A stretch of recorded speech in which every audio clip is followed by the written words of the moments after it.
this running on time, but thank you very much for this opportunity. Before I start, I'd like to introduce my wife of 55 years and two of our granddaughters. Stand over here.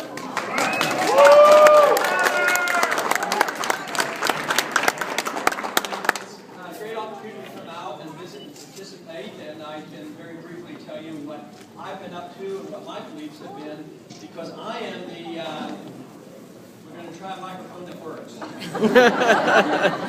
you hear what I'm saying? Very good. But I do appreciate everybody coming out and participating. But I have been in and out of Congress for over 30 years, but I'm known for measuring every vote I've ever taken by the Constitution. I believe if we had more people who read the Constitution, who go to Washington, obey the Constitution, we would not be in the trouble that we are today. So,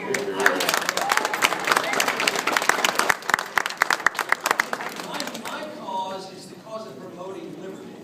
And that's what our country is all about. That's what the founders fought a revolution about. That's what they wrote the Constitution about. It's the protection of individual liberty, and if you wanted government, it was supposed to be local. And the opposite of freedom is authoritarianism and the intervention. That means that people come along and they all of a sudden think that they have the authority and responsibility to get involved in our personal lives and our religious lives and what we do.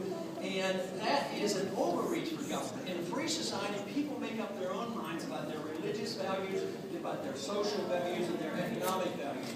That means it's your life.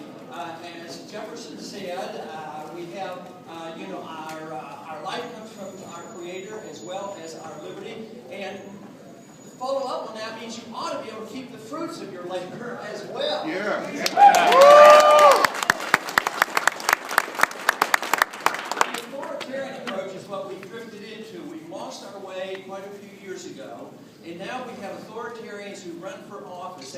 They want to tell everybody what to do. Just think now, you don't even have the right to pick your light bulbs that you want to use. It's like the government coming down on us on every little thing.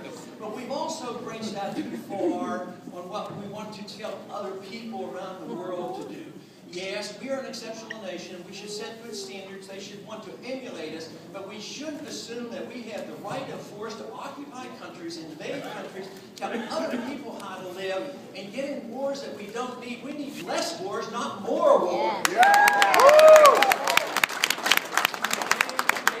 The consequences of constant wars over the past 10 years is added $4 trillion to our debt. And believe me, the military is with me. I get the strongest support from the military. I've served in the military, and believe me, our military is tired and fatigued and would like to see a change in our foreign policy.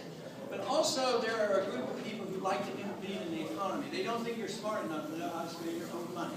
And they want to regulate the economy and plan the economy. And one of the planning organizations that we have in Washington has been around a long time, and they are a total failure, and that we have to address. It's those money managers that we have at the Federal Reserve who give us our booms and our busts, and we have to address the subject of sound money.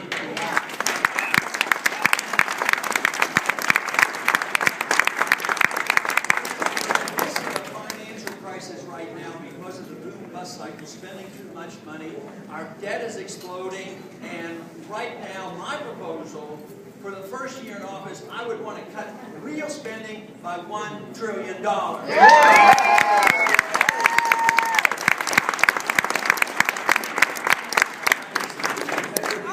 Principles of liberty. Our lives and our liberties come from our Creator, not from our government. The responsibility of the government should be to protect our liberties and assume that free people know what to do, not only with their lives and their religious values, but what they have to do with their own money. And you cannot have a strong defense of liberty if you don't have a strong defense of life. And that means all life. A pro-life position is required to understand what true liberty is and what property rights are and what sound money is all about. That's what made America great. We have forgotten and we have drifted from that. So a return to the constitutional standards and the belief in liberty is what we need to restore the greatness of America. And I thank you very much.